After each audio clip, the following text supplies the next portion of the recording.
Колко лесно е да свикнем с вярата си, да се молим, защото така трябва, да ходим на църква, защото се очаква, да дадем нещо на Бог, време, пари, внимание и да си помислим, че това му е достатъчно.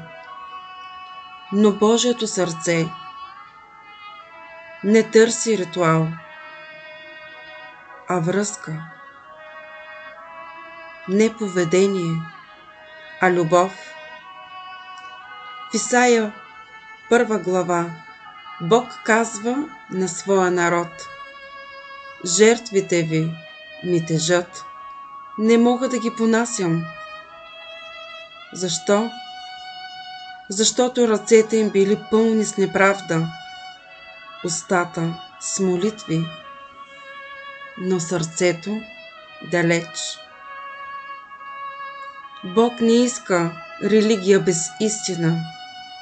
Той иска теб, съкрушен, истински, зависим. И тогава се случва чудото.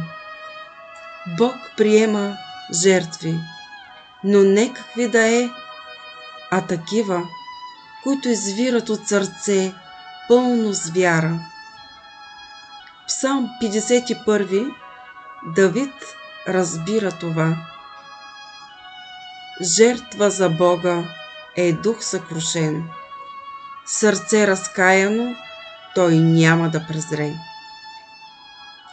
А в Исаия 56 глава Бог обещава: жертвите на онези, които ме обичат и ме следват, ще ми бъдат благоприятни. И тук идва кулминацията. Най-голямата жертва не е нашата към Бога, а Божията към нас. На кръста Исус стана агнецът, единствената съвършена жертва, достатъчна за винаги. Днес Той не чака от теб перфектност, чака искреност, смирение, вяра. Дай му сърцето си. Това е жертвата, която той никога няма да отхвърли.